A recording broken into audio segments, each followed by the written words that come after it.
손흥민 선수가 10대 시절 독일에서 인종차별을 당했다는 발언이 해외에서 화제가 되고 있습니다. 손흥민은 지난 시즌 23골을 터뜨리며 잉글랜드 프리미어리그 득점왕에 올라 아시아인 최초로 골든부츠를 수상했습니다.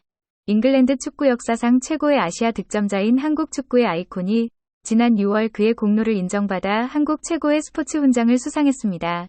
그러나 손흥민은 2010년 독일 함부르크에 입단한 후 10대 시절 독일에서 겪었던 인종차별 때문에 4년 전 한국이 독일에 2-0으로 승리한 것이 커리어에서 가장 기억에 남는 순간이라고 말했습니다. 손흥민은 한 행사에서 팬들과 이야기하면서 처음으로 자신의 인종차별 경험을 공개석상에서 공개했습니다.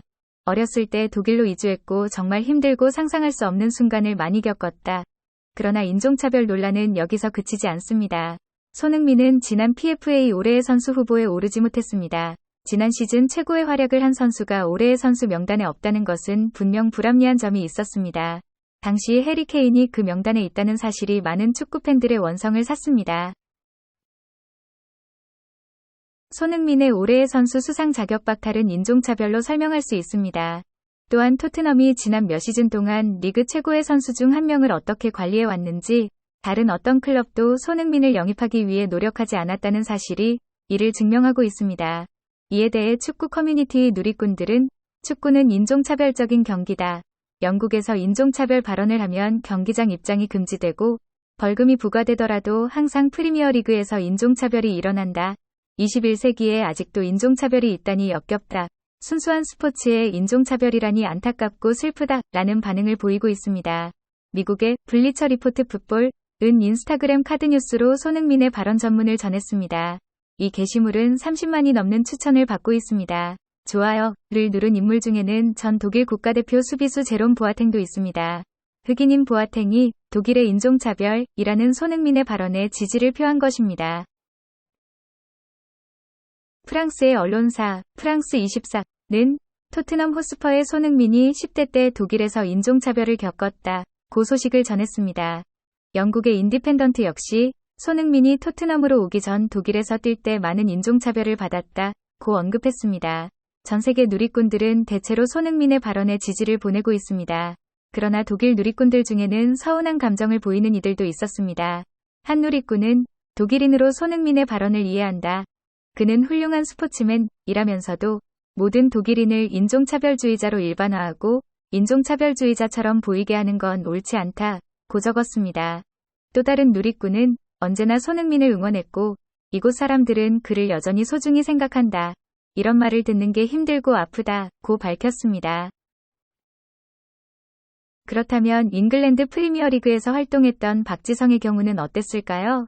박지성은 과거 한 프로그램에서 유럽 축구계의 인종차별과 관련해 자신이 겪은 사례를 다음과 같이 전했습니다. 친구 카를로스 테베즈가 내게 그런 장난을 친 적도 있었다. 테베즈는 나를 위해 눈찢기 세리머니를 해야 한다고 생각할 정도로 그것이 전혀 인종차별적 행동이라는 걸 몰랐다. 미국 메이저리그에서 활약했던 박찬호 선수도 인종차별 경험에 대해 언급했습니다. 벨처 선수가 인종차별적인 말을 하더라. 자존심이 상했다. 그런 말을 들으면 나에게 하는 게 아니라 한국을 욕하는 것 같았다. 고 회상했습니다. 미국 농구 영웅 마이클 조던마저도 인종차별에 시달렸습니다. 향후 그는 인종차별 반대운동에 참여했으며 인종차별 철폐에 10년간 1억 달러를 기부했습니다. 신종 코로나 바이러스 사태가 발생한 이후 유럽 한국인을 비롯한 아시아인을 상대로 한 인종차별 혐오 행위가 이어지고 있습니다.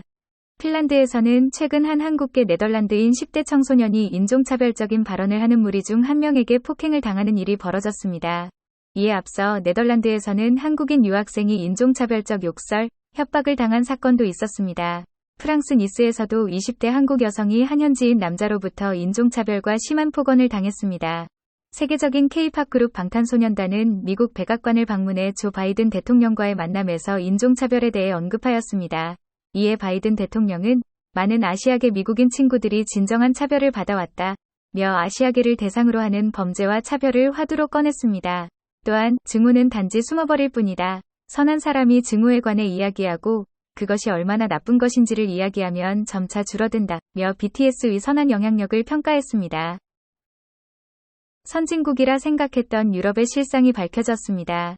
유럽 사회는 실제로 많은 인종차별을 자행하고 있습니다. 독일, 네덜란드, 벨기에를 비롯한 북유럽 국가들은 아시아인들에 대한 극심한 인종차별을 하고 있습니다. 벨기에를 여행했던 여행객은 복지국가이며 선진국이라 생각했던 벨기에 식당에서 동양인을 무시하고 비웃는 인종차별을 당했다 라고 밝혔습니다. 이미 과거 노예제도를 통해 인종차별을 받았던 흑인들도 아시아인들에 대한 인종차별을 자행하고 있습니다. 안타깝게도 많은 유럽인들은 그들이 행하는 인종차별에 대해 인식조차 하지 못하고 있습니다. 유럽에서 인종차별이 만연한 이유는 교육 수준에 있습니다. 이탈리아 교육 수준 유럽 최하위권입니다. 고교 졸업자 비율은 62%에 불과합니다. 유럽연합 28개국 평균은 78.7%, 독일 86.6%, 영국 81.1%, 프랑스 80.4%로 대한민국에 비해 현저히 낮은 수준입니다. 문맹률의 차이도 있습니다. 독일의 문맹률은 12%입니다. 해가 지지 않는 나라 영국의 문맹률은 20%에 육박하고 있습니다. 한국의 문맹률은 2022년 현재 1% 미만입니다. 인종차별주의자란 인간의 행동 양식이 선천적이고 유전적인 형질에 의하여 생물학적으로 결정된다고 믿는 사람들을 말합니다.